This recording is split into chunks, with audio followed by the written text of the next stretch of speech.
নারকেল দিয়ে শাপলা ভাজি রান্না করা যেমন সহজ, খেতে কিন্তু অসম্ভব মজাদার হয়ে থাকে। আসসালামু আলাইকুম এভরিওয়ান, সবাই কেমন আছেন? আশা করি সবাই খুব ভালো আছেন।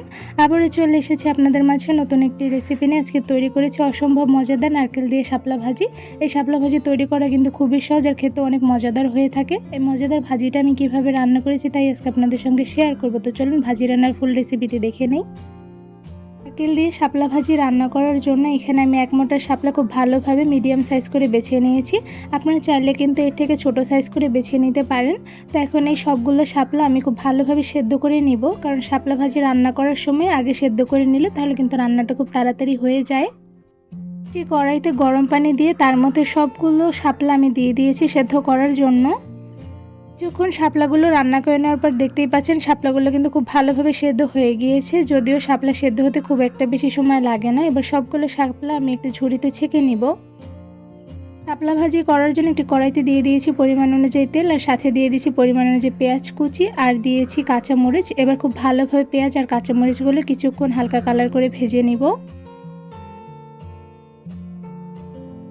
কিছুক্ষণ পেঁয়াজ কুচিগুলো ভেজে নেওয়ার পর এর মধ্যে দিয়ে দিচ্ছি 2 টেবিল চামচ নারকেল বাটা, আর সাথে দিয়ে দিচ্ছি 1 টেবিল চামচ হলুদের গুঁড়ো আর দিয়েছি 1 টেবিল চামচ লবণ। এবার খুব ভালোভাবে পেঁয়াজের সঙ্গে সবগুলো উপকরণ নেড়ে নিব।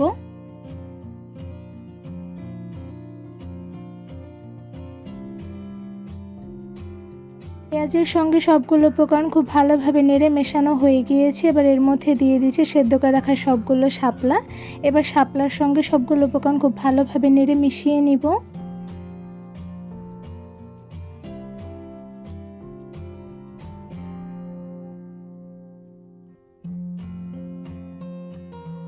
শাপলার সঙ্গে সবগুলো উপকরণ খুব ভালোভাবে নেড়ে মেশানো হয়ে গিয়েছে। এবার চুলার আঁচ মিডিয়ামে রেখে কিছুক্ষণ শাপলা ভাজিগুলো রান্না করে নিব।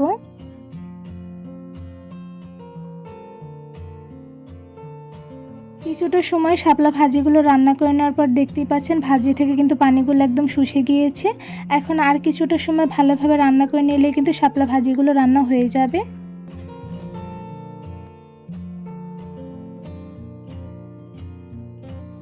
কিছুটা সময় রান্না করে নেওয়ার পর দেখতেই পাচ্ছেন শাপলা ভাজিগুলো কিন্তু অলমোস্ট রান্না হয়ে গিয়েছে। আর যেহেতু প্রথমেই আমি শাপলা ভাজিগুলো সেদ্ধ করে নিয়েছি, তাই রান্না হতে কিন্তু খুব একটা বেশি সময় লাগবে না। একদম লো আছে কিছুটা সময় নিয়ে ভাজিগুলো রান্না করে নেওয়ার পর দেখতেই পাচ্ছেন শাপলা থেকে পানিগুলো কিন্তু একদম শুষে গিয়েছে আর সাথে কিন্তু একদম মাখা মাখা হয়ে গিয়েছে। এখন কিন্তু ভাজিগুলো প্রপারলি রান্না শেষ। এবার এই সবগুলো শাপলা ভাজি আমি একটা বাটিতে বেড়ে নিব। খুব সহজভাবে খুবই অল্প সময় নিয়ে রান্না করে ফেলেছে নারকেল দিয়ে শাপলা ভাজি।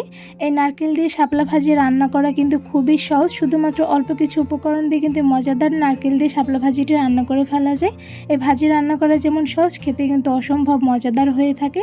আর এদিকে দেখতেই পাচ্ছেন ভাজিগুলো দেখতে কিন্তু মাশাআল্লাহ খুবই সুন্দর হয়েছে। গরম ভাত দিয়ে এই শাপলা ভাজি খেতে কিন্তু বেশ মজাদার হয়ে থাকে। আর এদিকে দেখতেই পাচ্ছেন নারকেল দিয়ে শাপলা ভাজিগুলো কিন্তু খুব সবুজ করে রান্না করে ফেলেছি। এই নারকেল দিয়ে শাপলা ভাজি রান্নার রেসিপিটা আপনাদের কাছে কেমন লেগেছে তা অবশ্যই কমেন্ট করে জানাবেন। রেসিপিটি ভালো লেগে থাকলে আমার চ্যানেলটি সাবস্ক্রাইব করে ভিডিওতে লাইক কমেন্ট শেয়ার করে আমার পাশেই থাকবেন। আজকে এখানেই বিদায় নিচ্ছি, দেখাবো অন্য কোনো ভিডিওর মাধ্যমে। সবাই সুস্থ থাকবেন, ভালো থাকবেন। আল্লাহ হাফেজ।